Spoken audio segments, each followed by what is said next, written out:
All right, good morning, everyone. Thank you so much for showing up this morning. If we could please have you stand and join me in the Pledge of Allegiance.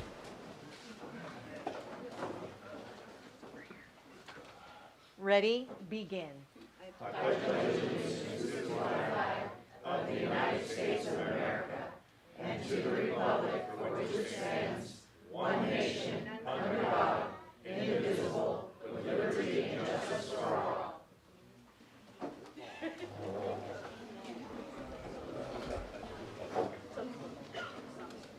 Thank you. So my name is Rebecca Kuyava, and I am the president of the Phelan Pinion Hills CSD Board of Directors.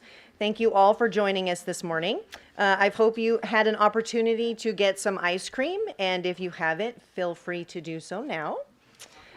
I'd like to start by thanking our representatives who are here to provide information and to answer questions from our community. Joining us today are Don Bartz, our general manager.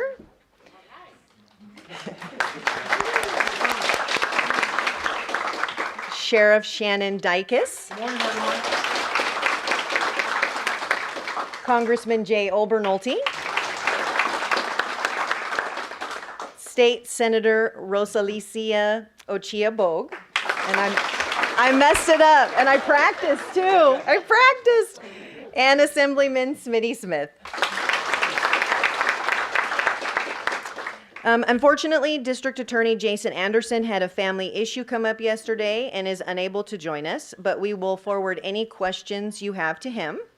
Supervisor Cook is also not here, but he has his wonderful staff here today that can answer questions if you have them after the event. Each representative will introduce themselves, and then we will move on to answering questions from the community. First up is Congressman Jay Obernolte. Wow, it is a beautiful morning in Phelan. I am so happy to be here with you today. So a couple of things that I wanted to talk about that have been on my heart. I just wanted to mention here in the introduction, and then I'm looking forward very much to answering any questions that you might have. But just by a show of hands, out of curiosity, how many people have had their financial situation impacted by higher prices lately? Yeah, I'm not surprised. I talk to people every single day that are suffering as the result of the inflation that we've been experiencing here in the United States. And this is something that's very much front of mind for me because I have some serious concerns about the way the federal government has, number one, caused the problem that we are experiencing, and number two, the things that they are not doing to try and fix that. So I want to talk about that just for a minute. The inflation numbers for the month of June came out a couple of weeks ago, and they show that unfortunately inflation continues to accelerate. Inflation in June was over 9% on an annualized basis. To put that in perspective, that is the highest inflation that we have experienced in over 40 years here in the United States. And I hear from people every single day that are struggling to pay their bills as a result of this inflation. And unfortunately, the way that the economic data is coming in, it seems very clear, inflation is going to be here for a while. It's going to get worse before it gets better. So the question that we have been grappling with in Congress is, why are we having this inflation, and what do we need to do to get our country out of this inflationary environment? A very interesting report came out by the Federal Reserve in San Francisco that was examining the question of why inflation is so much worse here in America than it is in other countries. Other countries have inflation caused by our emergence from the pandemic and the fact that as we emerge, people have money to spend, and we get the situation where we've got more money chasing a fixed amount of goods and services, and economists will say that'll create rising prices. So that's what's been happening all over the world, but it's much worse here in the United States. So the Federal Reserve wanted to know why, and they conducted this study, and it came out a couple months ago, and what they found was that the inflation in America is being driven by one thing, which is deficit government spending. So the federal government over the last 18 months has dumped an extra $4 trillion in our economy. $4 trillion. To put that in perspective, normally our entire gross domestic product is on the order of about $21 trillion. So $4 trillion of extra money is a lot. And what that does is when you dump that money in, and I mean, a lot of it goes for seemingly good purposes, right? It goes down to state and local governments. People are buying equipment, building new parks, building new buildings, but every single one of those dollars competes with every one of your dollars for the same amount of goods and services. And so the prices of that goes up. I'll tell you, I heard something yesterday that made me really, really upset. I had 2 days ago, I conducted a meeting of my Small Business Advisory Council. And I have different advisory boards in different industries that meet periodically just to let me know what's going on in the district and the problems that people are facing. And we went around the table, my Small Business Advisory Board, talking about the problems that small businesses are facing. And what they told me is they're facing between 20 and 30% greater cost for labor now than they were 6 months ago, as much as 50% greater cost for materials and parts than they were just 6 months ago. And this is what some of my colleagues are saying, and this really, really upsets me. They say that the reason why we have inflation is not anything the government did. It's not deficit spending.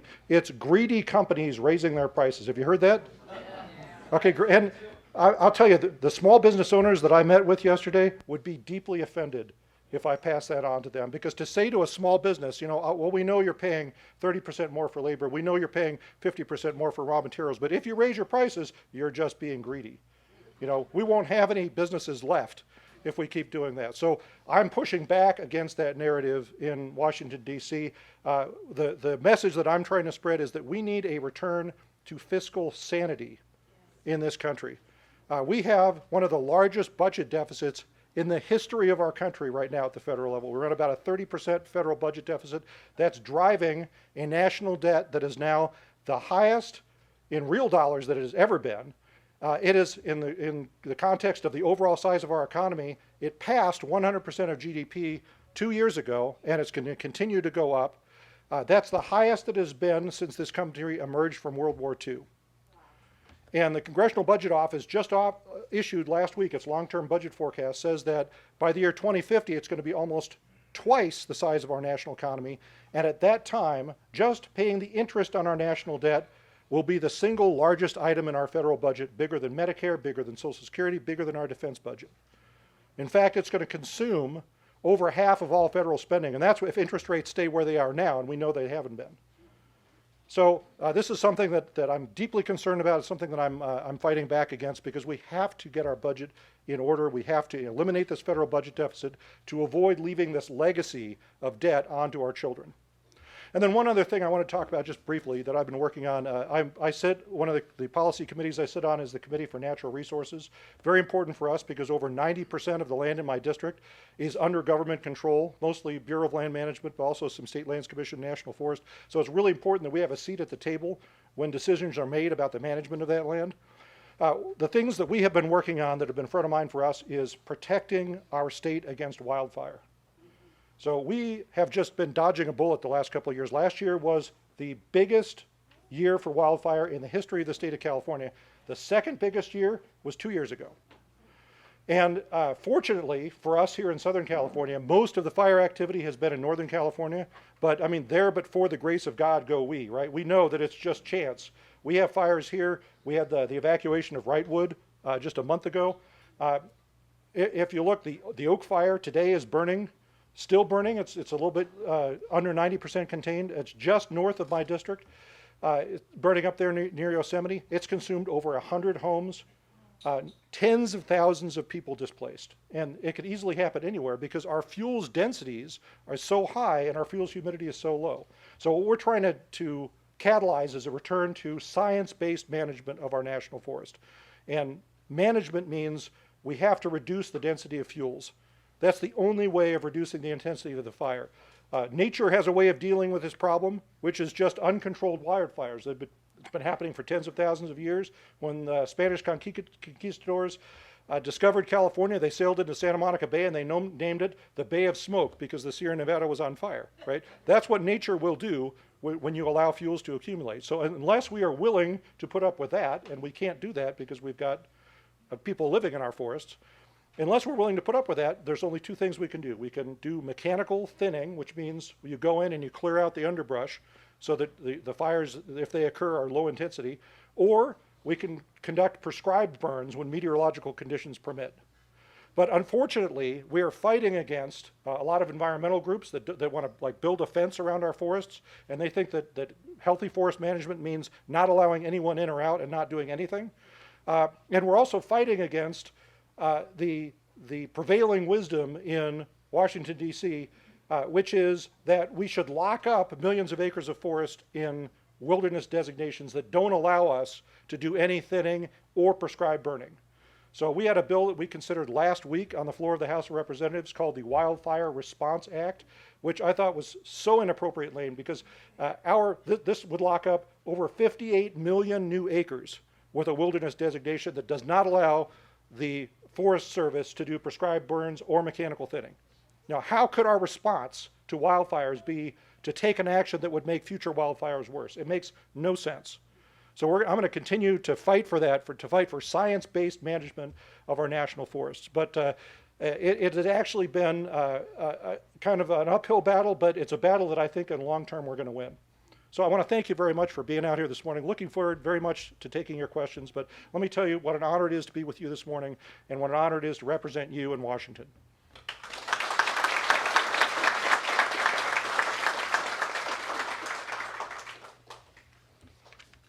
All right, next we will hear from State Senator Ochoa Bogue.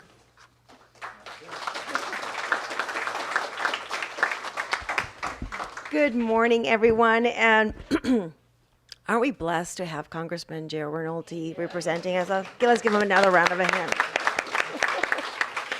I'm very, very grateful to have him. Actually, when I heard that he was switching, so I have to give you this little bit background story. Prior to running, the idea had been brought up to our attention, and I get a call from Heather, her husband, and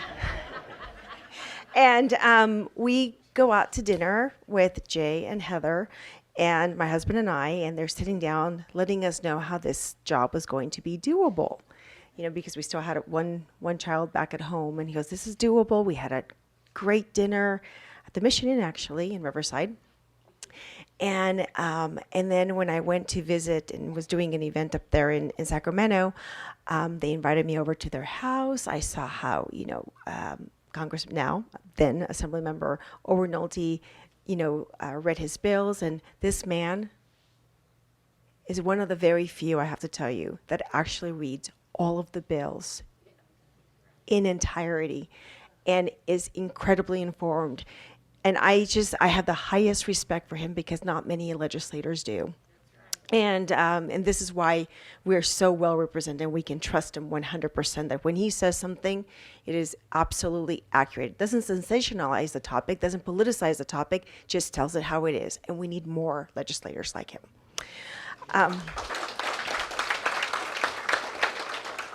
The other point I wanted to mention is the fact that lo and behold, we decide to move forward and run for the Senate seat. And then I hear that he is leaving the assembly, which I thought, really? You guys are leaving me? And I had a little panic mode moment where I thought, wait a minute, they were supposed to mentor me and take me under their wing. How can they leave me?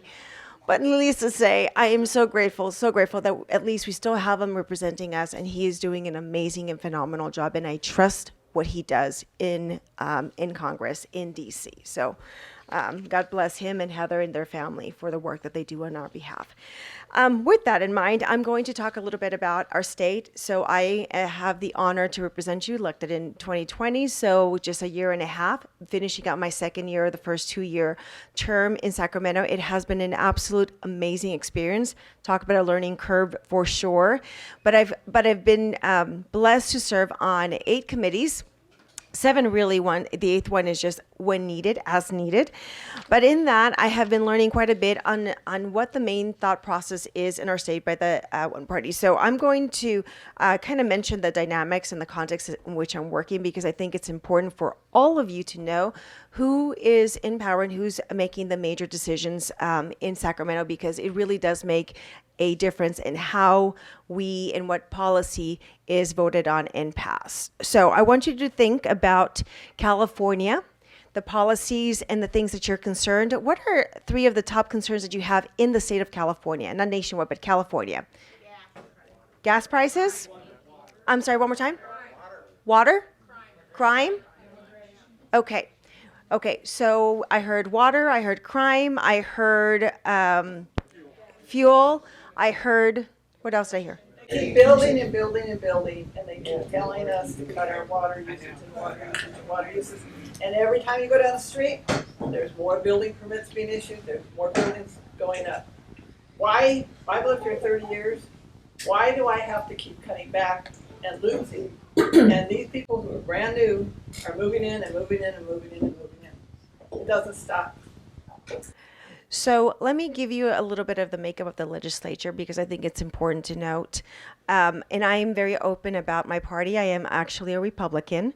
And if you didn't support my my ability to run and represent you as a senator because I was a Republican or because I was an R, I want you to know that I'm going to change your mind because I'm going to be working extremely hard to win your heart and your mind. And I do believe that once you're elected, we run with a label. We have to run with a label because philosophically it's ideology of what we believe government and the role of government. And I do believe in limited government. And the more I have served, the longer I have served in the state legislature, the more Republican conservative I become, in the sense that I really do not believe that bigger government is going to fix our problems. And EDD is just one example. The DMV. And I'm not going to make this political, but I want you to understand my philosophy so that you understand how I advocate for you and your family. And so the makeup of the legislature right now, we've had a governor. It's made up of the governor, third term Democrat. Out of the 40 senators, only 9 are Republican. Only 9. And I need 21 votes to be able to pass a piece of legislation just through the Senate floor. And out of the 80 assembly members, only 19 are Republican.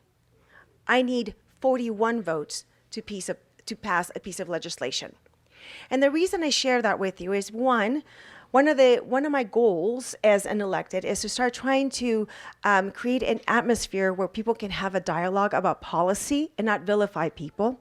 And the other reason is that I want to start doing that because I want to start healing our families, our communities, our state, and our country when it comes to governance. And unfortunately, because we have so much toxicity, we politicize issues and we don't focus on how to actually resolve it. We politicize the issues and it becomes incredibly toxic. And I don't know about you, but I'm done with that. I really want to fix and solve and have dialogue that is thoughtful and thorough about how do we fix the issues at the root of the problem and not focus on band-aids that continuously pass hundreds and hundreds of laws. And yet, look at where we are. Would you agree? Yes. Okay. And as a Republican, if you're a Republican, the other thing I want to just mention, I'm giving you the context in which I am working because one of the things that really breaks my heart is when I see Republicans vilified for working and collaborating on the other side on common policy that we can actually work with because that's the only way that we can be effective on your behalf. Does that make sense? Yeah. If I don't collaborate, if I don't work that on common ground, then lo and behold, I'm not doing my job that you elected. And your tax dollars goes to waste. So I say that in an attempt to really help you understand the context in which we're working as conservatives. And number two, why I don't vilify my colleagues because I want to get my work done. I want my bills to pass. I really do. And I have to find that common ground. So with that having said, I'm going to talk about a couple of things really quick beyond that. Gas. The Republicans and myself took the lead to try to have a moratorium we were just asking for a year. Just hold off 1 year on the gas moratorium. We had a surplus, a $99 billion surplus in California. We have the money to hold off on that. And the reason being, personally, and I'll give you my reasons for that, because I really truly believe that it has a ripple effect on the cost of all of our services and goods. Would you agree? Because everything that we have in California is transported. And so when we increase the gas prices, literally, do you think that the business owner is going to absorb those costs? Do you think the developers are going to absorb those costs? They're not. And here's the thing. It's going to affect the most vulnerable in our communities, and those are the ones on fixed income, like our seniors. Those on disability, our disabled population, our foster youth, our entry-level wage workers. And that is a huge concern for me because I have constant communications with these groups, and my heart absolutely breaks when I see and hear from a senior with anxiety in their eyes, their fear in their eyes, telling me that they have to choose and decide between shelter, food, and medicine. It's not right. It's absolutely not right. And yet our groups and the plea that we get to provide more resources to groups to help individuals because they're going through hardship, we need to increase those. And I'm going, why do we have to increase? Why don't we just let them keep a little bit more of their money in their pocket and make sure that we don't increase the cost of living in California, which comes, by the way, from many fronts, but including gas, including the cost of doing business in California. So we're working on that end. The other thing that I just wanted to plant a seed on, because I learned this past year and a half, and it really made me think. California takes pride in being the most at the forefront of gender laws, environmental laws, business regulations. They take the lead on everything on that end. And it made me think quite a bit because did you know that California only produces about 30% of the oil that we consume in the state? 30%. 70% gets imported. What does that mean?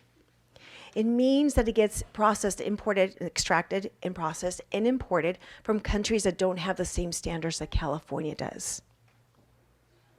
I want you to think about that really, really clearly, because I know we want a greener economy. We want a better environmental aspect moving forward for California, and we're going through that. That is our goal. That is the policy that we're putting in place right now. That's where we are. However, the concern that I have is that all of these efforts that we're doing get nullified by providing opportunities to other countries that don't hold the same environmental standards that we do. And it made me think, if anyone can produce the oil that we consume while we're in transition, who can do it better than California? Do you disagree? If you disagree, please tell me. Let me know. I'll hear your thoughts out. But I would love to have that number flipped. What if we actually produce our own oil with the standards that California is known to hold and import 30% of the oil from countries that do not, and nullify the efforts that we're taking the lead on in California? Just a thought. Would love to hear your thoughts on that end. Public safety. I sit on public safety. I'm the only Republican in the committee. And the committee is actually, just to let you know, based on the reflection of the makeup of the legislature, also have an effect on the makeup of the committees. And the committees decide which bills actually continue or which ones actually die there and they don't move any forward. So there's a lot of power in the committees in really, what's the word I'm looking for? Allowing which pieces of legislation actually the chairs do and so forth. So in public safety, we had a lot of bills die with regards to fentanyl, illegal grows, and so forth. So we're working on that. I am actually taking the lead. There's a bill that Senator Melendez, fentanyl is a huge concern to me. The more I hear about the facts and the data that's coming in from fentanyl, it is a huge problem. And yet we haven't been very effective in passing any laws within that space. So this next year, my focus will be doing bills and working actually with my colleagues on the other side to see how we can actually take a hold of our fentanyl crisis. So that is my commitment to you on that end. Yes. You need to take questions. If we just close up our border, we can have this problem. So. That would be a federal issue, but I do believe in border that's not my purview. That's Congress. That's federal. But Q&A asked me about that. We'll talk. yes, Yeah. but it's not my space. But That I can ask about decertifying water during the election? Because this is, I mean, we solve all these problems if we have our president, our true president. so.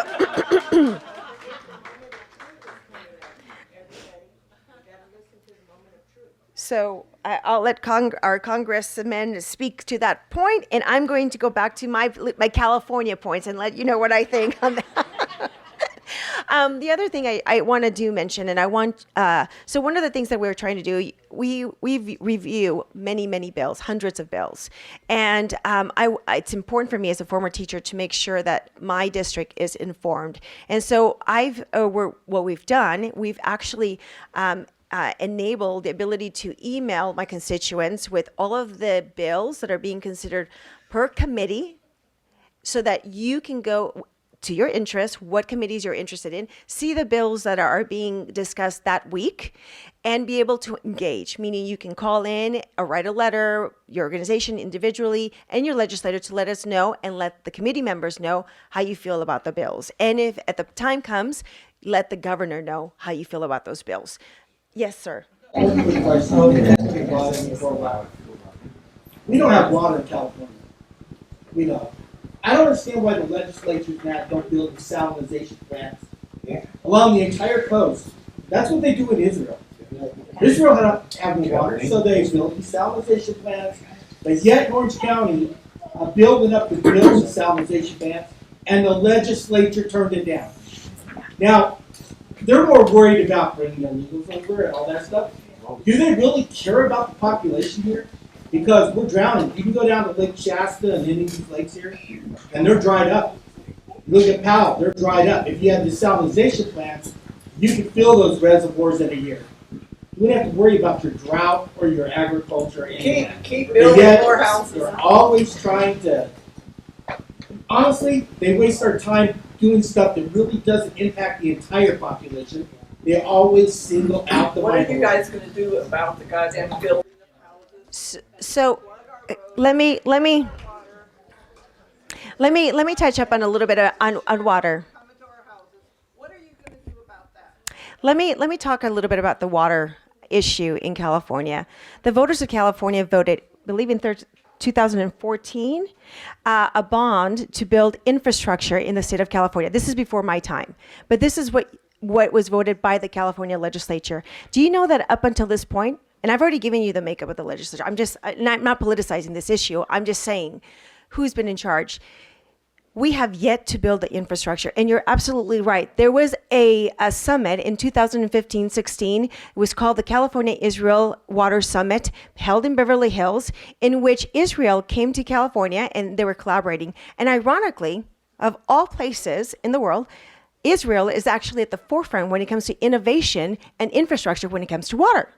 So it was really interesting to have them here in the state of California assessing where we were.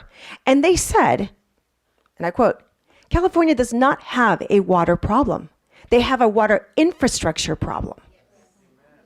You folks voted for a bond to build that infrastructure, but yet it hasn't been prioritized. But I can tell you right now that I have colleagues both on the Republican side and the Democrat side who represent agricultural areas, including, well, we also supported it, but we have both Democrats and Republican agricultural-based background areas who are actually advocating to get this done.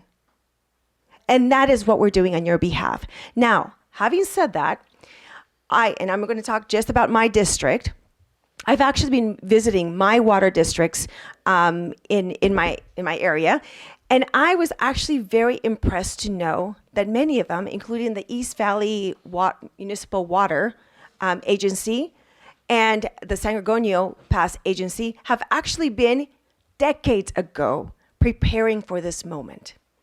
And their infrastructure is actually up to par, where they have been able to store water and have water storage and be prepared to for the growth that they knew was coming in the area and be prepared. And they have decades of water in storage. They told me, he goes, Senator Ochoa Bogue, they talk about, water shortages, water problems and so forth. He goes, but quite frankly, he goes, we don't have that problem here. We are set. And why? Because decades ago, they had visionary leaders who saw what was coming and they prepared. And the community members actually voted to make sure that they had the means and the resources to be able to build that infrastructure.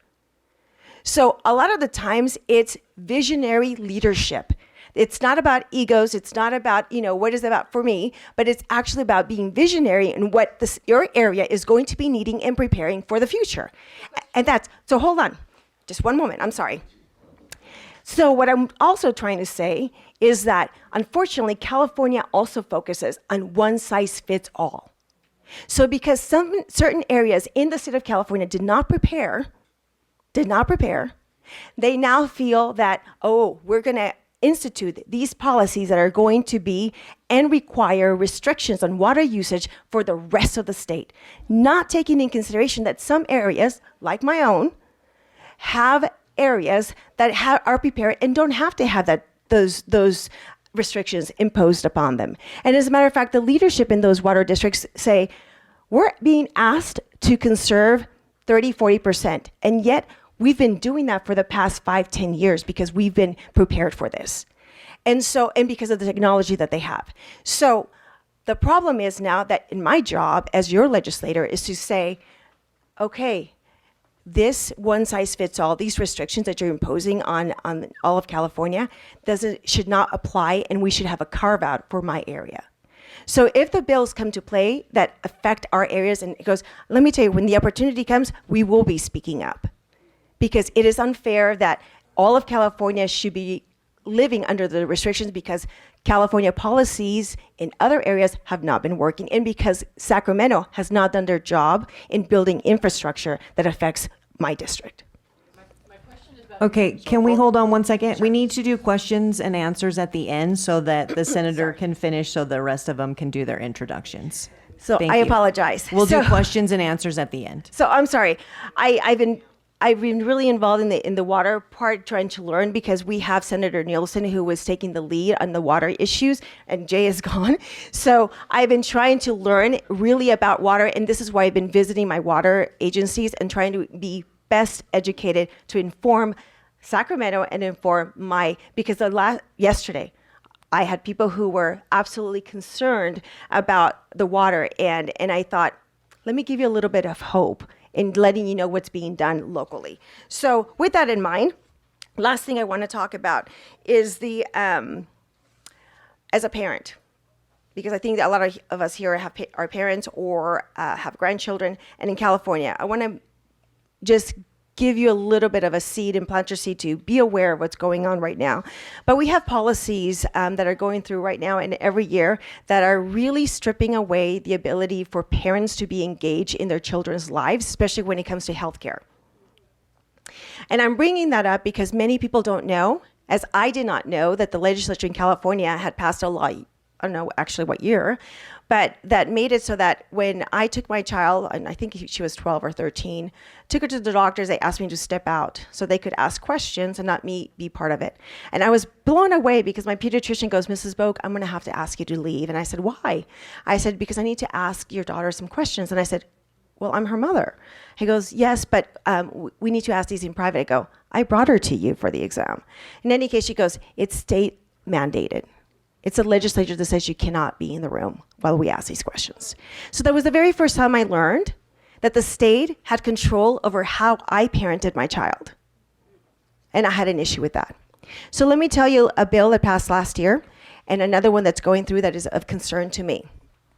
Last year, there was a bill passed that actually prohibited health plans from informing parents what services or medications your child was receiving as young as 12. Prohibited the health plans from informing you. Now, let's not get into the fact that, well, how do we verify that the correct services and medications are being used by the people on your health plan? Imagine the level of corruption that could happen on that end. Just a thought. That was passed last year. This year, we have another bill that's going through that's actually, this particular bill has been narrowed down, has to do with vaccinations and COVID vaccinations, and having any child, it started with as young as 12, be able to get the vaccinations without the permission or the knowledge of their parents. They've now moved it to 15 years old.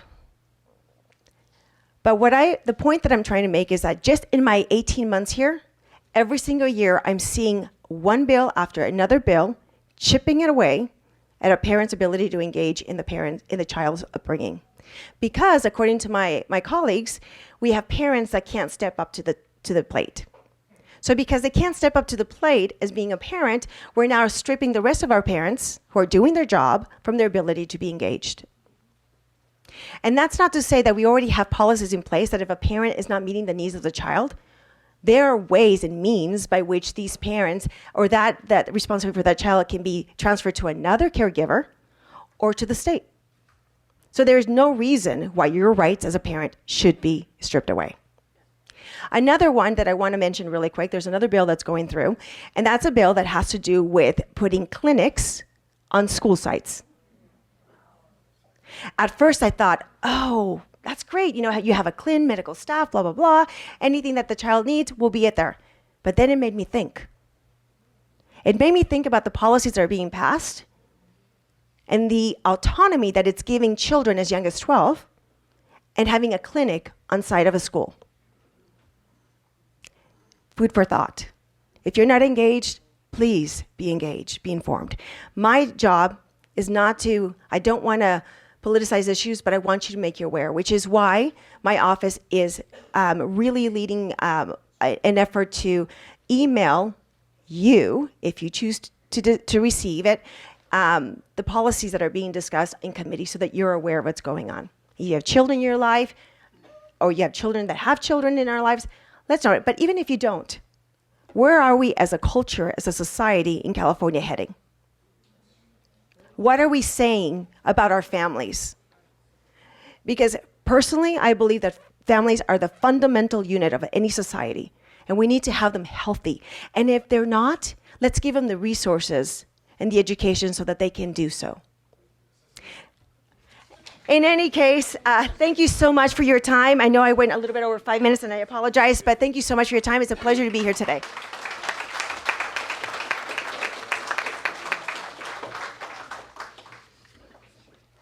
All right, Smitty, she took up all your time, so you got nothing. Oh, come on. All right, I'm going to challenge you 5 minutes.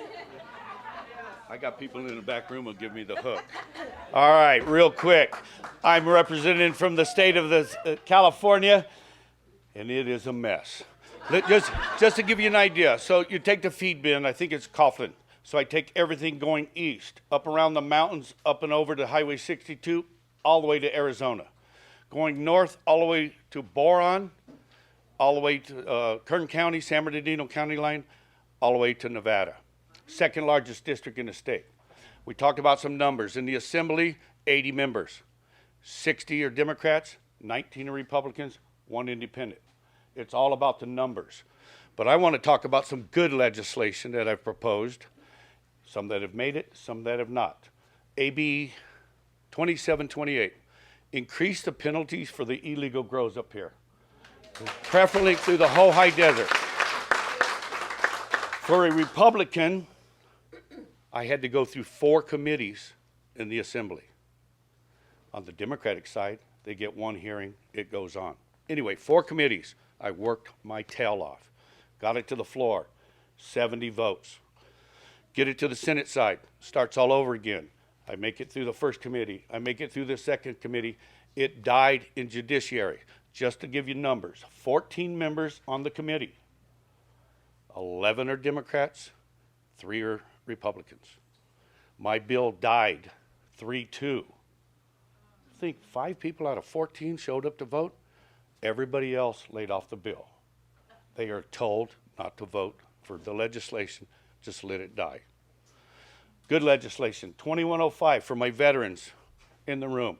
Start a contractor's license business, 50% off your fees. It is on the Senate floor, possibly either Monday or Thursday of next week. Yay for our veterans. We got to give them the voice. I had another bill, and maybe Shannon will mention that, in regards to CCW license. And he's a big carrier. Every 2 years, you got to renew your license. It's about $350. You got to go through all the fees and training and all that stuff. Good legislation. I was proposing to make it every 5 years. The chair of public safety, good Democratic colleague of mine, Smitty, we don't have any felonies in California. Your bill will not even get a hearing. So give me a hearing so I can voice and work for it. I got a hearing, but it didn't make it out of committee. It died. I'm a big proponent of water storage in California. I've been on the Hesperia City Council 8 years, Mojave Water Agency for 4 years. Water storage is going to get us through any future droughts in the state. We haven't built any water storage in 50 plus years in California. And to my colleagues that I talk to, and would be nice, we don't need water storage, Smitty, because we don't have any water. But if you remember back to 2019 was the last wet year we had, all the reservoirs were full. If we had more water storage, we could have stored more water. I talked to my colleagues, global warming and all the other issues. We continuously let water flow out through the delta, underneath the Golden Gate Bridge, and out to the ocean. Just a typical conservative. If we stored that water, we would not contribute to our ocean levels rising, right? Smitty, that ain't not what I'm talking about. We're talking about global warming and the glaciers melting, and that's what's contributing to the ocean level rising. No, our water is going out to the ocean by the trillions of gallons, and we got to stop that. I'll be here, even though I might not be your representative. If you're west of Coughlin Road or the feed bin, I am still your voice in Sacramento. We are outnumbered. I'm tired of people sitting on their hands and trying to play nice. We got to start being boisterous and fighting back, and do not give up on California. Have a great day. I'll be around.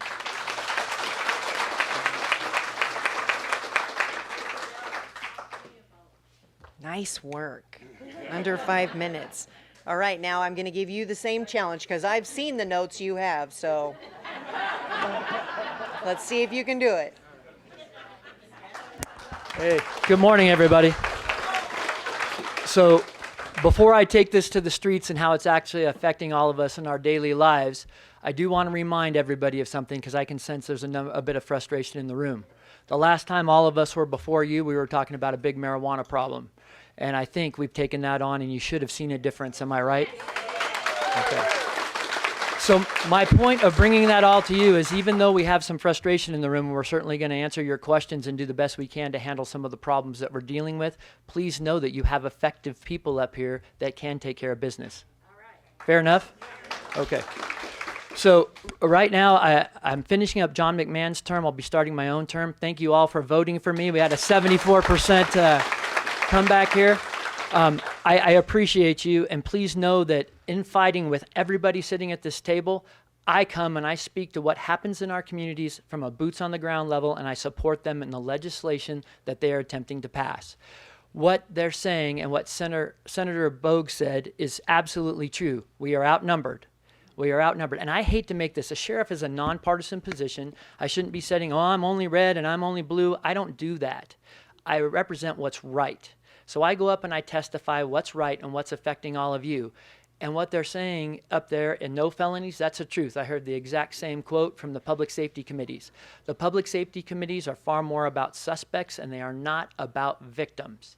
And I see it day in and day out. The fentanyl bills in this county alone, 106 overdose investigations, 97 deaths, 4 of them children.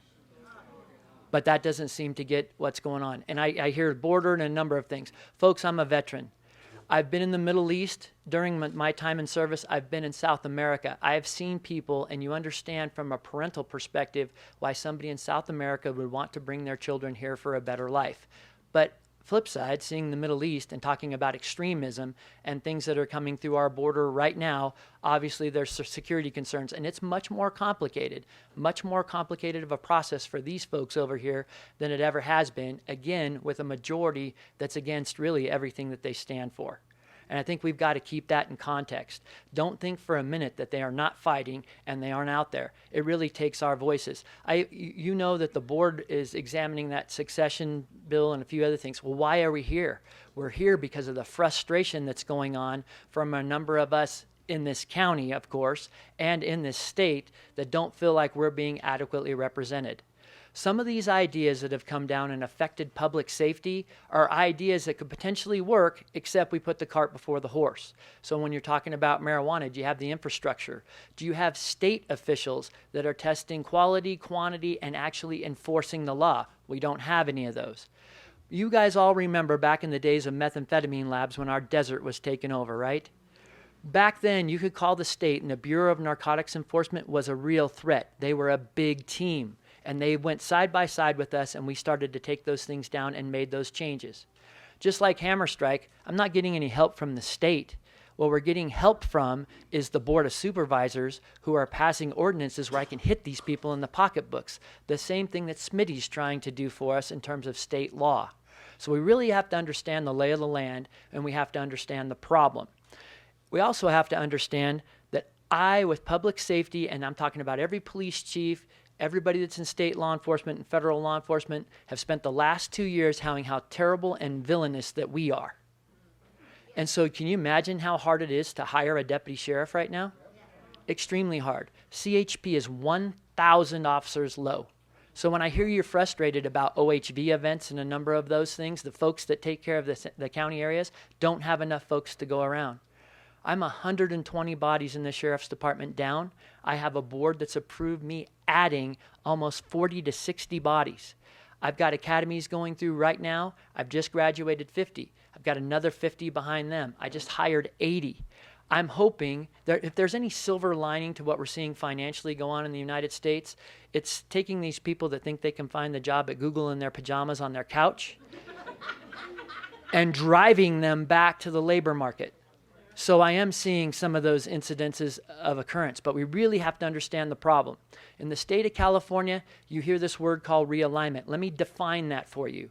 Realignment means we are taking our responsibilities and pushing them down to local government, meaning the counties and our cities. So let's start back in the early 90s. Mental health realignment. Do we have a mental health problem in this state? Because they pushed it down to the counties and we don't have the capacity to be able to help it. That happened in the early 90s. Let's go fast forward and put it in my court. Prison realignment.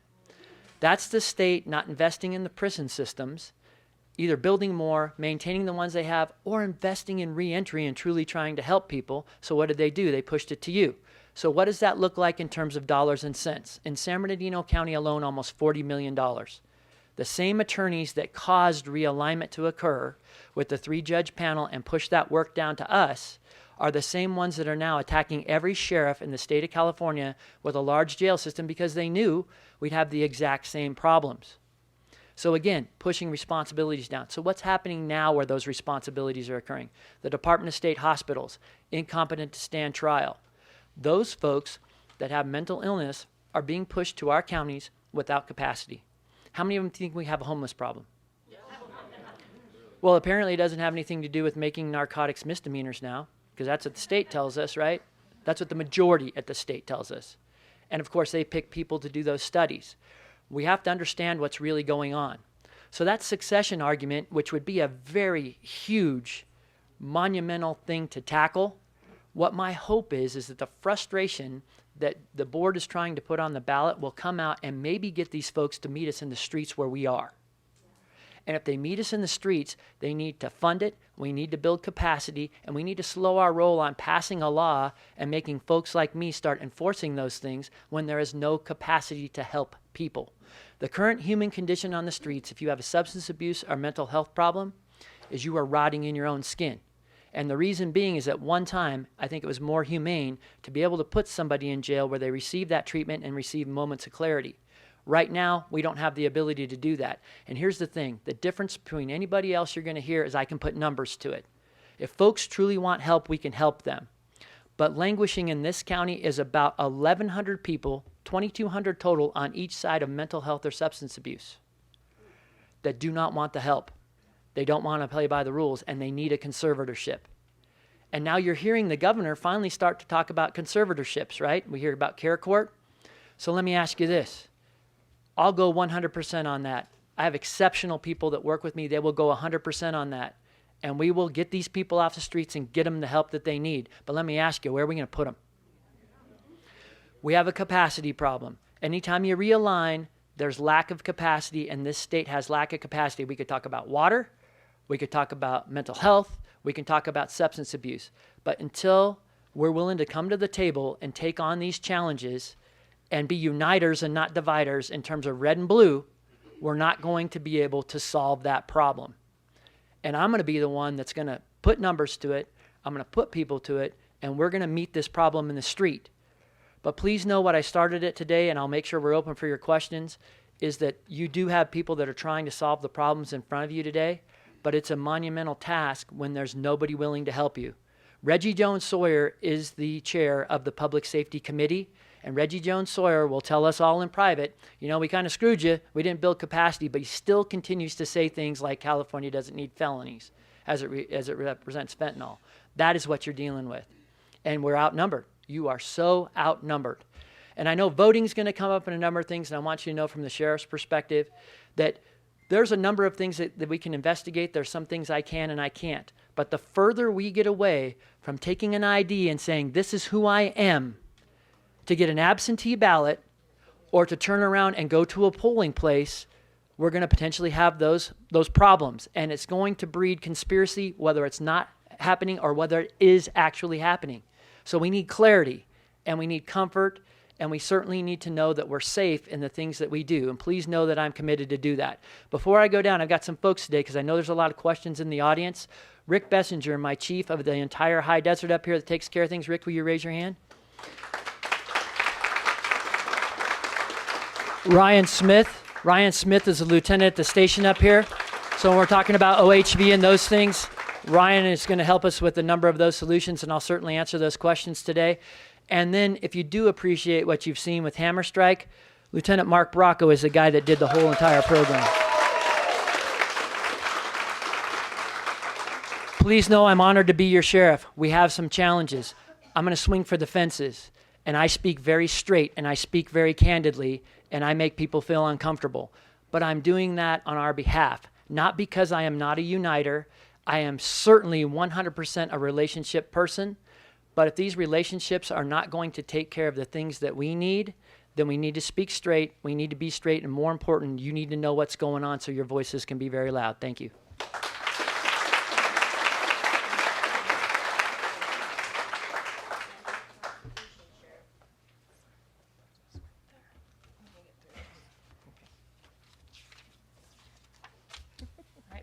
All right, thank you. Okay, so we're going to go ahead and read some of the questions that were sent in or cards that were written today, and then we will go from there. You guys can just stay in your seats if you'd like and answer from there, if that's more comfortable for you. All right. This one is not directed to anyone, so I'll let you choose. Gas prices in our state are out of control, and I commute down the hill every day. Why isn't the state doing anything about it, such as lowering the gas tax? Why isn't Biden allowing us to pump our own oil? The solution seems simple to me. Sure. Well, I'll take the federal side of that, and this is, we're 18 months into a fight against the Biden administration on exactly this issue. The incoming administration, when they came in, they declared essentially a war on domestic production of energy. They have not permitted a single new site on federal land for any kind of oil or natural gas extraction since the beginning of the administration 18 months ago. They have not conducted a single auction, even though they're required to by law, for permitting this. And here's the tragedy of it. And I think Senator Bowe mentioned this when she was speaking. The tragedy is that we still have demand, right? Because we have, especially here, we have 100,000 people from the high desert that commute into and back from Los Angeles every single day just to put food on the table for their families. 100,000 people. Those people don't have a choice about whether or not to put fuel in their cars. They don't have a choice. So when we constrain our ability to produce that energy domestically, we force the United States to import that energy from other places. And lots of times it's from countries that don't like us. And almost all the time it's from countries that don't have the same environmental standards that we have. So here's the ultimate irony, is that by constraining domestic production of energy, not only are we forcing energy prices higher, not only are we affecting our national security in a negative way, but we are making the planet dirtier because we're forcing that energy to be imported from other places. Give an example, a barrel of oil produced in Venezuela has a 50% higher lifetime greenhouse gas emissions than a barrel of oil produced in Texas.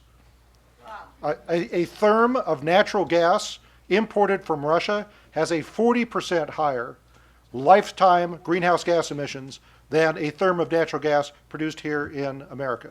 So that's the ultimate irony of what we're doing. So we are pushing back against that. I am a co-sponsor of a package of bills that unfortunately has not gotten a hearing yet. We push it every single opportunity we have in the House of Representatives that would unlock our domestic energy production.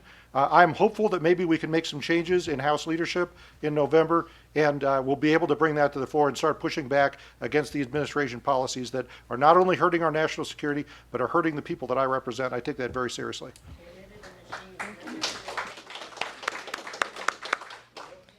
All right, next question says, I've noticed a lot of the marijuana grows being raided, and I thank the Sheriff's Department for their efforts in stopping them, but it seems that they just come right back. How do we get rid of these grows forever? Great question. So right now, under the current leadership in this state, marijuana is not that big of a problem to them. As a matter of fact, they're talking about solving it through what they believe is a tax issue. Even if they solve it, as long as the illegal industry is still alive and well, the black market's still going to be able to undercut those people that are trying to be in the cannabis industry in a legal manner. So the way to fix the problem is hit them in the pocketbook. And that's taking the legislation that Smitty's proposed and being able to pass that, get it through, and be able to enforce it. And here locally, the board's doing that. We're ramping up on code enforcement and things because criminal law does not have a big enough stick to stop the problem. Got to hit them in the pocketbook. Folks, you saw in the newspapers, the LA Times, I was in the headlines, and the headlines read simply that the sheriff and our deputies are highway robbers. And that was because we were going and doing financial investigations as a result of this and trying to hit them in the pocketbook, and you see how that's handled. I was in the newspaper in a negative fashion for months and months on end, and it's just, that's what we're going to be dealing with. And the reality is that money is ruling the day. So if we're going to solve this problem, we got to hit them in the pocketbook. Thank you. All right, our community is getting less safe. It used to be a quiet community, and now everyone is driving crazy. People are being murdered, and sketchy people are everywhere. Can we get more deputies? All right, I'll tackle that one too. So getting more deputies is yes. I addressed this a little bit about how hard it is to recruit somebody, but please know we have huge recruitment efforts going on, and I do have a number of people in the academy. So we are going to solve that. The board members on your behalf have already voted and put in my budget to add a number of deputies, and many of which are coming here to the Victor Valley that will directly serve you. We're working on a number of infrastructure projects in terms of a new Victor Valley station and things to give better service to the citizens here in the Phelan area. And you got to remember, Victor Valley always extends all the way out to Lucerne Valley, where we border Morongo as well. And it's a 1,500 mile, in terms of square mile, patrolling area. So you are going to see some relief in that. But let's talk about sketchy folks for a minute. So the reason we have so many sketchy folks is because of prison realignment. If you go down to my jails right now, I'm going to classify this for you, and I can't coin or take credit for this phrase because John McMahon said it first. The people we have in our jails are people that as a society we are truly afraid of. The people that we're just pissed off at, and what I say are the ones that we can truly affect their lives in a number of things that you've heard all the folks up here talk about. Don't stay in jail long enough to get anger management, to get substance abuse programming or anything like that, because it just isn't a penalty for doing the things they do anymore. When you're talking about theft and how the law was changed, raising grand theft to $950 just encourages shoplifting and all these other things. So let's talk about how we go about it as a state, or how you see your current state government go about it. They're not changing the law and bringing it back down to a threshold of $400, which would help fix the problem. They're giving the CHP money to come out and try to help all of us do retail theft investigations. I just told you the CHP is down 1,000 officers. So what do you think, how's that happening? And I'm talking about best efforts. Your law enforcement officers really are doing the best. I can tell you every chief of police in this county, if any one of you needs something and I don't have all the resources I need, we're all coming to your aid. That's how well we work together. But it's going to take a significant administration change, and it's going to take us having our voices heard. Or if we're going to make these things, then we've got to really hustle and build this capacity on the other side where these people are in a medical but locked down environment to where they're actually receiving treatment, because right now they're just languishing and they're in your trash, they're in your backyards, and they're on the streets, and I'm not allowed to fix your quality of life problems based on the way the law is written now. So there's a number of things that I'm going to announce here very shortly, just like Operation Hammer Strike that was very successful. The board has funded me to keep a full court press on that. We have 2 large teams that will keep a full court press. So as we end a year on Hammer Strike and move into what's next from me is what I'm going to be calling Operation Ghost Gun. And it's going to be, I'm just going to define it for you. It's thug removal. There are a number of people, sketchy people that are out there right now that should be in jail. One of my deputies was just shot down in Rancho Cucamonga by one of those sketchy people. Should have been in prison, on parole for carjacking. And you know, parole used to be a huge state force that was very helpful, and they are very helpful today. But if you were to take a look at their numbers, they've dwindled. We don't have enough people supervising these people, and it's terrible. The people that are out in our streets right now that have had a very serious criminal history, many of them should be in jail, and there's just not room in our end for them. And the state, what do they tell me when we go to these conferences or when we go to Sacramento? Oh, guess what? We're going to close down 3 more prisons. So tell me where they're going. They're coming to our streets.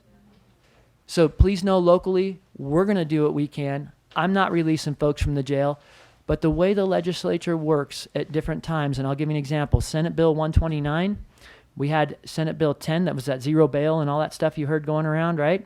Senate Bill 129 funded the Judicial Council in this state to do pretrial release. So those folks are waiting to go to court.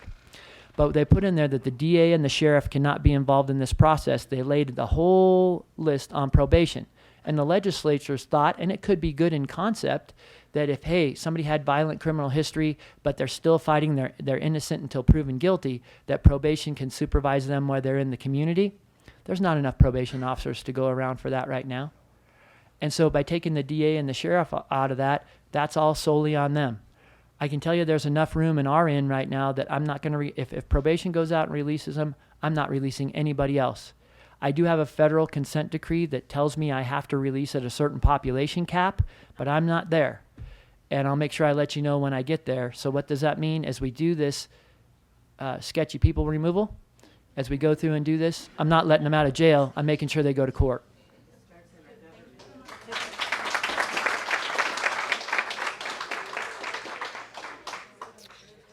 All right. I am on Social Security and can't afford the higher prices everywhere. When is inflation going to get under control? That's funny. Is the revised Build Back Better bill actually going to help anything? So we talked a little bit about inflation when I was up at the podium a few minutes ago. The only way that we're going to truly solve the inflation problem in this country is to get our federal spending under control and to eliminate our perennial budget deficit. So in the short term, I see inflation going through the end of the year into next year, and then we'll see what happens. But in the long term, the only thing we can do is to stop devaluing our currency, right? Because that's what inflation is. Your dollar doesn't go as far as it did last year. That's inflationary. And as the question said, the people that feel the effects most acutely fall in 2 categories. People that are on a fixed income because they don't control the size of their income, it's fixed. So when prices go up, they have to buy less, they have no choice. And then the people that are struggling right on the edge of poverty, and I think we underestimate this. Do you know what state has the highest poverty rate in the country? California. Can you believe that? What happened to us? We used to be the place where prosperity was nurtured, right? Where people came to realize the American dream, and now we have the worst poverty of any state in the country. You know what state has the worst homelessness of any state in the country? California. It's deplorable. So these folks that are right on the edge of poverty, when we have an inflationary environment like the one we have, it's that much easier for them to slide down into poverty. And if you're in poverty, it's that much harder to claw your way out. And so that's the ultimate problem with the inflation that we're experiencing. What can we do about paper ballots, IDs, and get rid of the machines? So we'll do questions at the end after I read these, okay? We'll have someone come around with a microphone. Okay, I think we kind of addressed this, but we'll double check. Fentanyl overdoses have reached a new time high, and I am scared that my children will inadvertently come into contact with the drug, even if they are just smoking marijuana. What is being done about this? How do we stop this epidemic? Close the border. I like simple answers. On more of an education point too, until we do get that controlled at the border, it is a border problem. Right now, down south, there are pill presses, and kids, just being kids, do things like pill parties where they put pills that they would normally take out of mom and dad's medicine cabinet that may be codeine from the dentist or something along those lines. They go to these pill parties and they drop them on. But a lot of the legislation that both Senator Bogue and Smitty were talking about were legislation they tried to pass where it's easier for us in law enforcement to be able to go to Snapchat, a lot of these social media platforms, and be able to find these drug dealers that kids are getting these from. But where the education point has to come in is down there, essentially south of the border, they have pill presses that make pills look exactly like pharmaceutical grade drugs. You know how they're stamped with the numbers in them and things? They're pressing fentanyl to look like the exact same thing. So these kids on social media are being sold fentanyl to say it's a prescription drug because it resembles a prescription drug. So right now, until we find legislative solutions, we certainly need to be educating our kids about how dangerous that is. And if you're talking to a heroin user, a long-term heroin user, a very small amount of fentanyl, they might be able to take a hit of that, but for a normal person that's never been exposed or has built up a tolerance, it will most likely kill you. And those numbers, 97 out of 106 investigations, should be very telling to all of us. All right, what is happening with the Sheep Creek consolidation? I knew I wasn't going to get off that easy with these questions. So probably most people in the room have seen the Facebook posts that came out last night. We've been in consolidation talks for 3 years. The state has put in over $1 million to study the consolidation between Sheep Creek and the CSD. Moving along quite well. The state has proposed putting in about $23 million into the community, which would end the moratorium that Sheep Creek has right now. There's a number of issues that still need to be worked out, but we're very close. Both boards were 100% on board with that. This week, there was a meeting. One of the directors from Sheep Creek unilaterally determined that it was off, just not going to happen because the state wasn't going to give $14 million for the water rights. So we're optimistic. We're still here. We think the door is open to communication on how this process could work. We think there's a way that this can be done, but there's a lot of money that's going to be available for the community if the consolidation does occur, including fire flow for the downtown areas, a resilient water supply. The state does have some of the orders for conservation. We think we're in good shape here in the district. The CSD is prepared to move into the future. The Sheep Creek district does have, at this point, the moratorium on. They cannot add any meters to the system. That could end immediately if the districts can come together on the consolidation.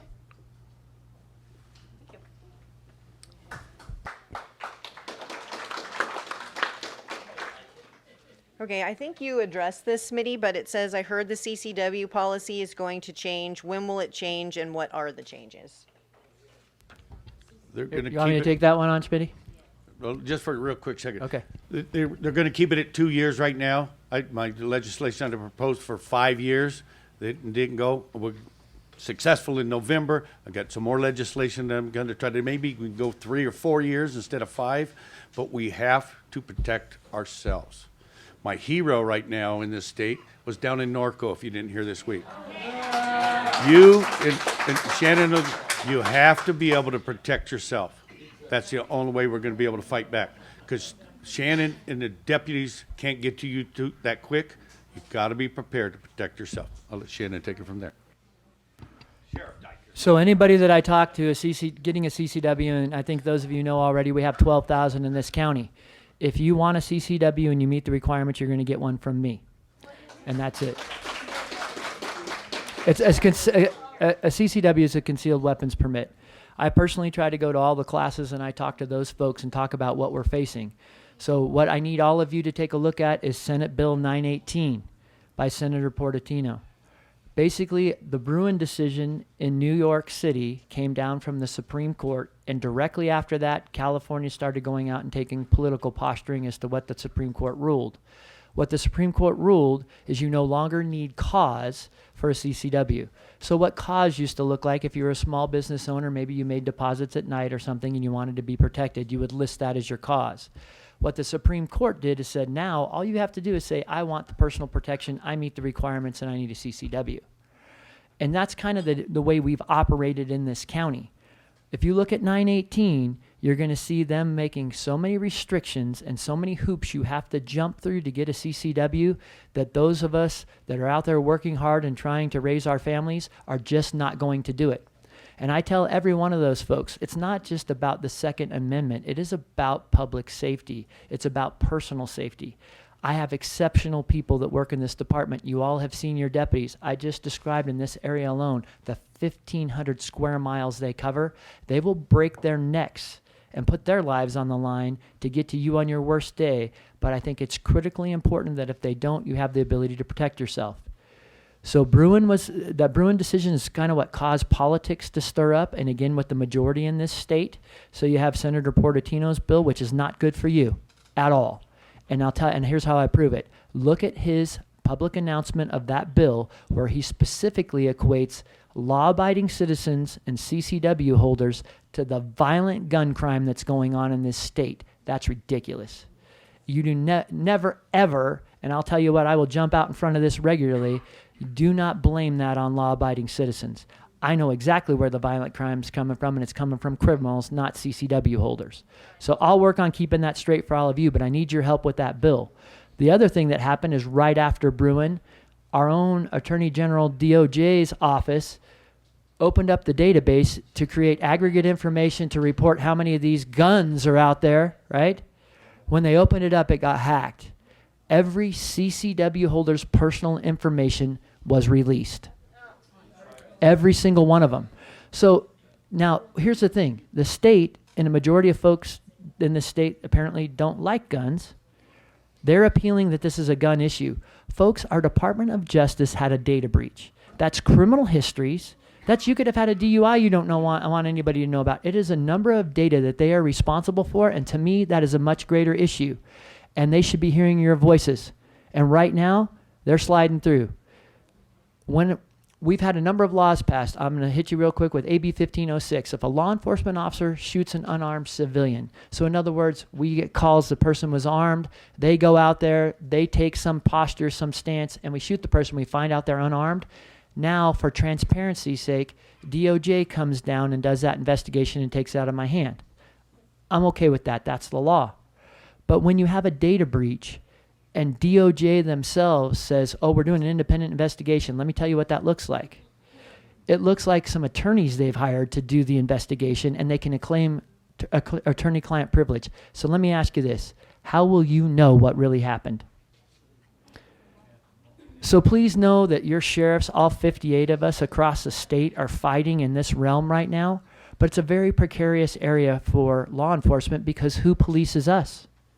DOJ. So it's a very interesting dynamic. But CCWs are threatened right now. I don't care what anybody's saying. They're 100% threatened, and we got to look at that bill and we got to hear your voices. And I think it's critically important that you're able to protect yourselves, and they're just make it harder. If the courts are determining it's unconstitutional, how can we have such a bill? They'll run the legislation to make it a bill, then you're gonna challenge it, it'll take 2, 4, 5 years to get through the court, and that 5 years, that's what happens. When it gets challenged, it gets overturned in the Supreme Court, but they still run laws. You guys, let's explain. I want to explain something else too, and it's in terms of everything that you heard Jay talk a lot about national deficit and things. If you realized how many civil suits occur based on bad legislation that takes exactly what Smitty said, years, bad legislation where the cops have to fight for why we did what we do here locally and what you're paying out in these lawsuits, you would be appalled. We could have plenty of deputies on the streets. We could do these things, but these laws, we're spending more time going out on the civil side of things and defending our actions. And even as the sheriff, there's sometimes I have to make business decisions on your behalf because it's cheaper based on the judge we're in front of, based on just a number of assessments that go out there. And it's not based on what's right. And that's what Schmitty's saying is the Supreme Court can pass the law and say the Bruen decision stands, but the state of California does have a right in and of itself to say what those standards are. And they're elevating those standards to the point that, again, working folks probably aren't going to want to do all of them because it's just going to be too time consuming. All right. How can I report illegal marijuana grows anonymously? We'll leave it at that. You can go to our public affairs site. You don't have to say anything about who your name is. You can make sure your email address is ABC123, and you can send those things in, and we will make sure that we follow those up. You can call into dispatch anonymously. It won't be a priority call, but what the folks do on the teams that are conducting Hammer Strike right now is they start putting those on there and they prioritize them. So if they're near a residential area, if they're near a school, obviously those will go first, and the more rural ones that are further out, then we'll go after those. There are some amazing results that have come out of these things. Our folks have traced hundreds of thousands of dollars all the way back to New York in safe deposit boxes from grows we've had here in our area. Again, we've got to hit them in the pocketbook. Okay. When is the new park going to be built? That's a great question. The new park is right now still going through environmental review, plan checking with the county. It's quite a big project. It's about a $30 million project with 10% inflation each year. That's gonna go up a little bit more, I'm sure, over time. But Ober and Nolte will take care of that. So it is moving forward. It's phase 1 of this will probably be under construction within the next year. We have a lot of great things. If you haven't seen what the park looks like, take a look on our website. There's some videos showing the park, ball field, splash park, community garden. But it will be over a period of, I'm estimating about probably 3 to 6 years is when this would be done, provided we have the funding to do this. And we are working on this. And just to remind you that your water funds do not go to the parks. And we get that question all the time. They're separate entities, and they're not allowed to intermingle the funds. All right. How does the state expect me to afford an electric car, and how can I power it when they can't even keep the power on at my house? You guys have fun with that one. I don't want to pick on Hayden. He's not here yet. This Utopia, California wants everybody to be on electric. You can't keep enough electricity, even keep the lights in our house. We have to push back. It was 2030, now it's 2035. No more combustion engines sold in California. It's the craziest thing I've ever heard of, folks. And we talked about, you have to get engaged. We all have a device. Call, emails. Colleagues on the left, they run on polls. The people in San Francisco are saying, hey, we can go all electricity.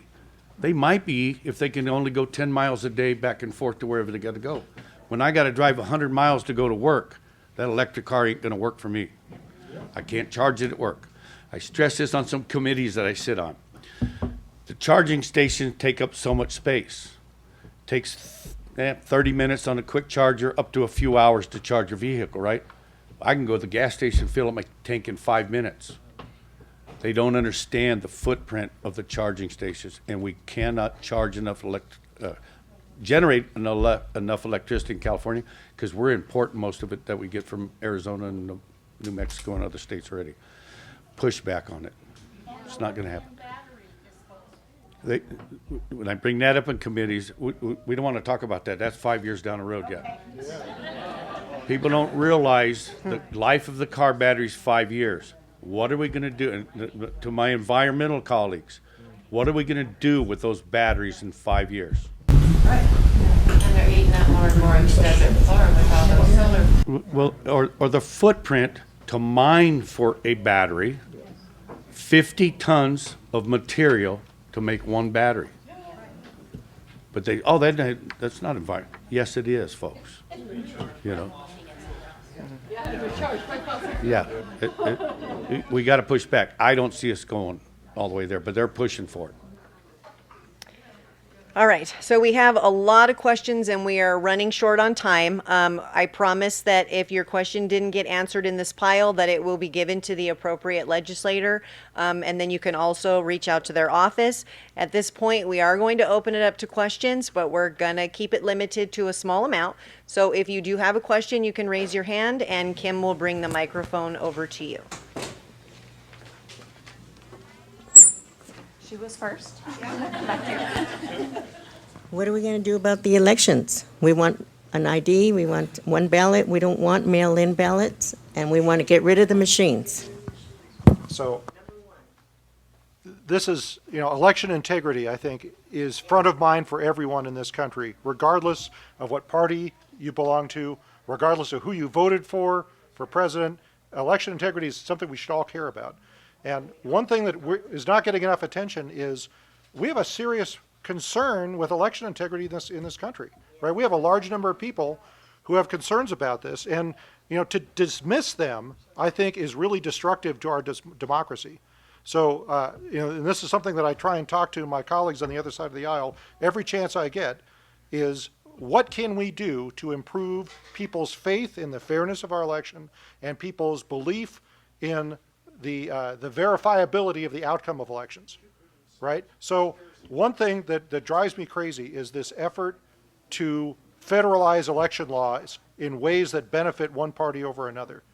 And if you want to go look at it, look at what happened in the House in the last 18 months. Look at the number of bills we've considered that would federalize election law. Do things like, we had a bill called H.R. 1 that we considered a few months ago, would outlaw the use of requiring IDs to vote across the country.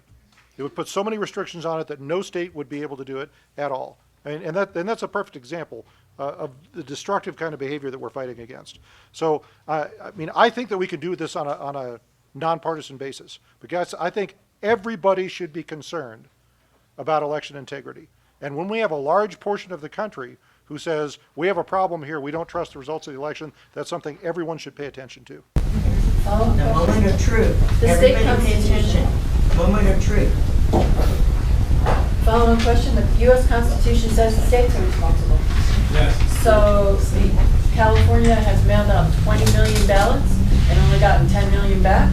That's at least $40 million they just threw down the drain for printing and for postage. Who's accountable for this? How can we change it? How can we stop it? I know it's an uphill battle, everybody. We got 4 against 500. It's all about the numbers. And when I got elected in 2020, in January 2021, there was legislation, mail-in ballots to every person in California. For the 22 election, they're trying to get it to go to the 24 election. That's where I tell you got to be involved. Send your emails to the Democrats to tell them you don't support this legislation. And we have to let them know our concerns with it. Same thing, we have driver's license or ID for everything you do. You can't cash a check, you can't buy alcohol. You get pulled over, that's the first thing they ask you for. We should have voter ID to vote. They won't let you send us who's not your representative. Yeah. So can I just Well, follow up real a little quick, bit? what I tell people all the time is you tell them, yes, you are. Take an address from whatever address in Pasadena is and tell them you live there. You can be no name, but you tell them you are my representative, and don't fall for that, because otherwise they just give you the hook. Actually, I'm going to take a little different angle from my colleague.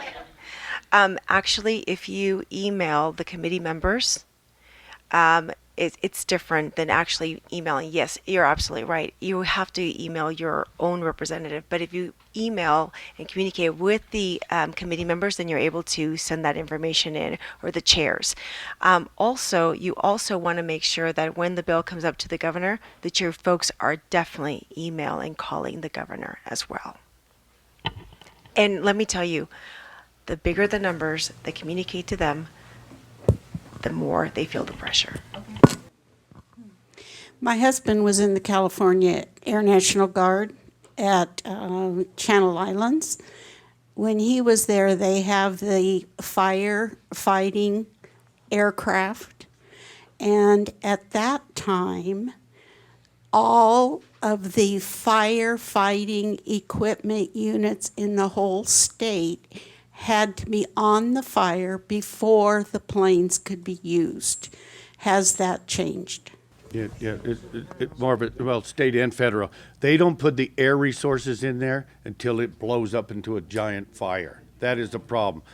I've been a big proponent. Soon as we see the fire, soon as we have the smoke, we got a plane right out here at SCLA. Put it in the air. We got the helicopters getting water. Put them in the air. We can stop these fires. But the environmentalists, let nature do its job. The fire that's burning in Northern California right now has a more environmental impact on the air that we breathe, that we've been conserving carbon sequestration for the last 10 years, and it blows up in less than a month. Actually, here, they get right on it. Thank God. And right when there was airplanes on it immediately. Yeah, so all of our helicopters are equipped with 200-gallon buckets, and we work closely with fire. So if there is a water source near us, you'll see the Sheriff's Department helicopters start. And then when the larger resources that Smitty's were talking about, when they come in, we at least start prepping for some of those things. So there is some immediacy to our air attack with County Fire. I have a question that has not been addressed at all during the session. It has to do with infrastructure here in the high desert. We've lived up here for 30 years. And the only east-west corridors going through this are Bear Valley Road, which stops at Baldy Mesa, and Highway 18, and now Phelan Road. Phelan Road has become a 60 freeway in miniature. Congress authorized infrastructure money. And I've sat in meetings where we've talked about a freeway going from Victorville all the way across to Palmdale to expand the infrastructure area. But I have a definite concern about our public safety vehicles that are constantly being beat up because they're on a dirt road 90% of the time. Our fire crews that are on those rescue ambulances that are trying to get to people's homes. I requested about 2 years ago a traffic light be placed at the corner of Coghlan Road and Phelan Road because it's the only paved north-south street and traffic backs up there immensely in the mornings and the afternoons. I asked Mr. Bartz's engineer to come out. The reason they told me it couldn't be done was that there wasn't a transformer on that particular pole, which is ridiculous.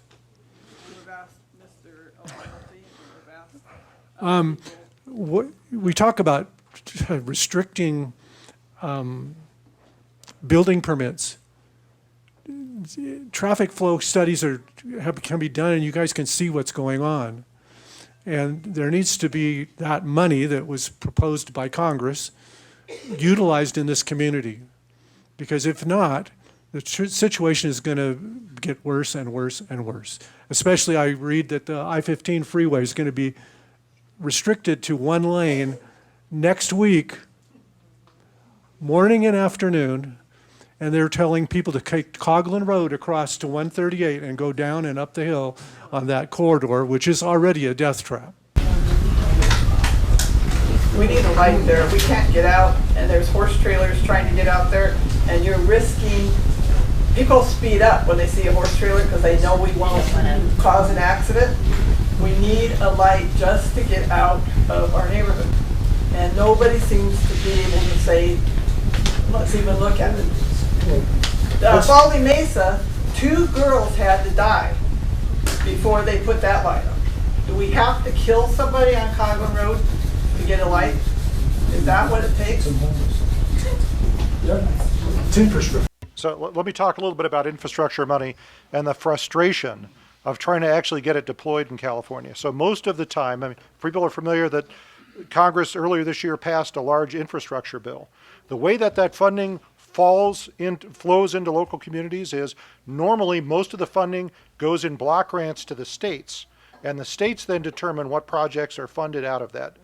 So the challenge in California is that California has environmental laws that say they don't want to fund any project that increases what they call VMTs, vehicle miles traveled, because they don't want to incentivize people to drive in their cars anymore because they think cars are bad and emissions from cars are bad, right? So this is our problem, is when we try, you're talking about what's called the high desert corridor, and thank you for being involved on that, because we need more local voices telling everybody, including the county and Caltrans, how badly we need that corridor here in the high desert. But right now, as the last I heard on the higher desert corridor, they're still talking about connecting east and west on rail, but the road portion of it is on hold, is the last information I have, because, why? People will use it. People will use it. It will increase, you can't make this up, right? It will increase vehicle miles traveled, and therefore, the folks in Sacramento say that's bad, and we're not going to let it happen. So this is, the critical juncture that we're at, when this kind of ridiculous situation is allowed to develop. You have to really pity the cities in the high desert, because they're doing the best that they can with the population influx they've got. The Inland Empire last year was the 5th highest growing region in the entire country in terms of population influx.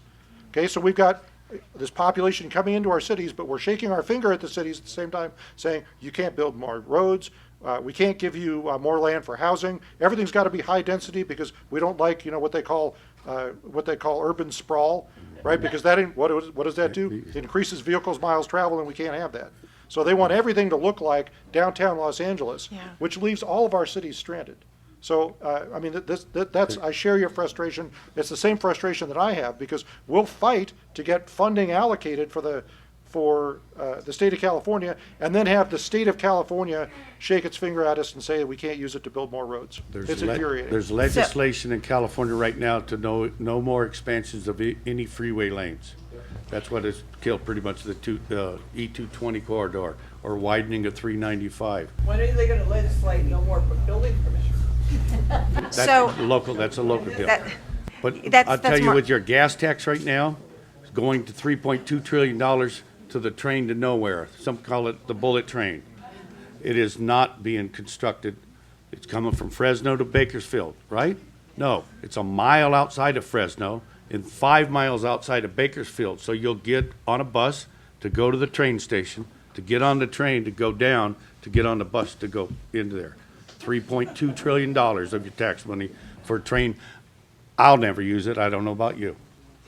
So I'm going to talk a little bit about the transportation in the Inland Empire as a whole. So last year, the Inland Empire Caucus, for the very first time, was able to work collaboratively, and the Inland Empire Caucus is made up of both the Assembly members and the Senate members, both Republican and Democrat. And out of all of the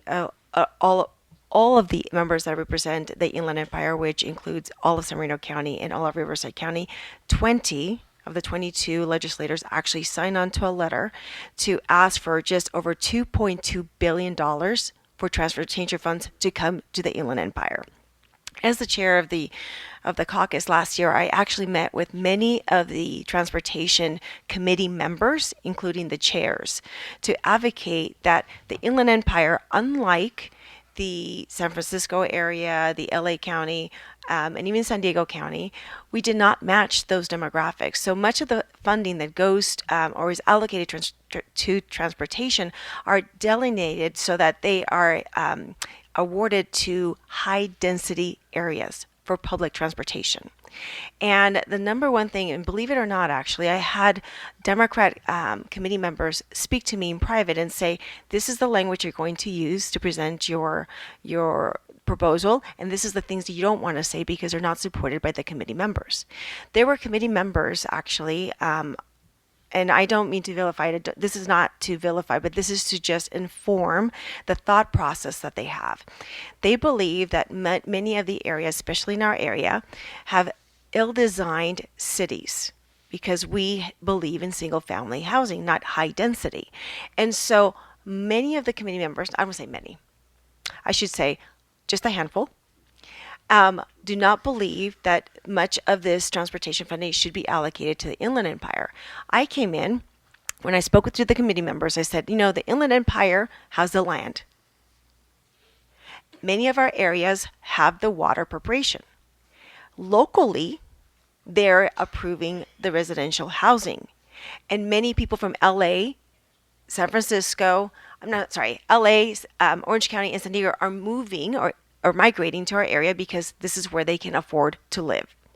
And my plea to my colleagues on the other side was, listen, we will house your people, because some of these colleagues were from those areas. It goes, we will house them. I said, but they're going to continue to travel to your area to work. I said, but having them commute for 2-3 hours a day, imagine the behavioral health, the mental health component aspect of their lives and how that impacts their ability to parent, to be a spouse, to be a caregiver, or X, Y, and Z. So it behooves you, as we look at the behavioral mental health of our population, to invest in infrastructure so that people can actually do their job, provide for their families, and be there physically, emotionally, psychologically for their families. That was my plea. And I said, the Inland Empire is completely different. We are growing. You cannot lump us with San Francisco and LA and San Diego, because then we can't build and accommodate the infrastructure that needs to be done in order for us to accommodate the growth that is happening in the Inland Empire. We had such a compelling argument that now my colleagues in the LA area are now stating on the floor, Senator Choba, she represents the Inland Empire, which needs growth because they're still growing. They're now actually embracing the fact that the Inland Empire is different, and therefore many of the formulas and the considerations that they have for transportation, which they emphasize public transportation only, which when you speak to many of our area's leaders, they're not being maximized in use because of our topography. It doesn't fit us. It fits LA, San Francisco, but it doesn't fit us.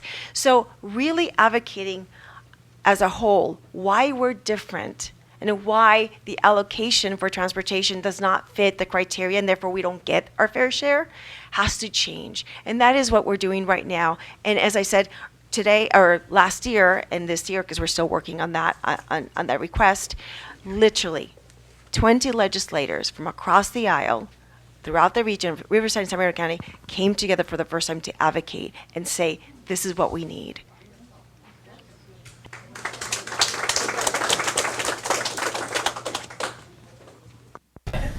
We're on time constraints. Okay, so again, if your question didn't get answered, we will make sure that they get to the appropriate person, and then you can always reach out to their individual websites, Facebook pages, and that stuff too to get questions answered. So first of all, I'd like to turn on my microphone.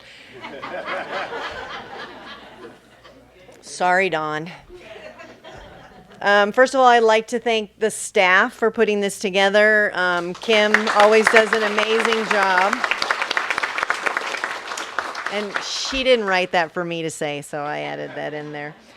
Thank you to our representatives for being here today and for all of you. And before our final remarks, I'd like to take this opportunity to recognize our Assemblyman Smitty, who, as you may know, will no longer be our representative after this election due to redistricting. Boo. He will continue to represent other parts of the high desert, just not us, if he wins his election in his new district. We truly appreciate all you and your staff have done to assist our district, from last-minute support letters to helping our shared constituents. You have provided excellent service.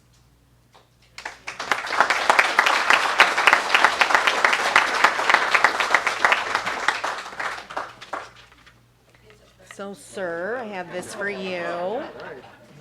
Jeez, this is unexpected. There you go. Thank you so much.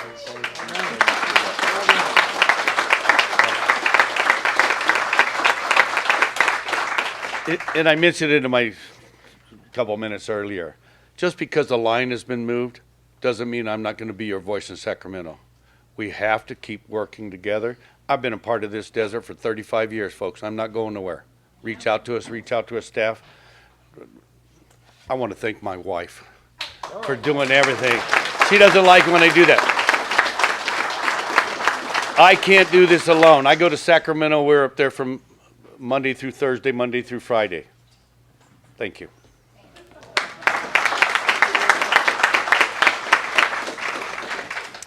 All right. So again, I thank you all so much for coming. Thank you for everyone putting this together. And please get some ice cream on the way out.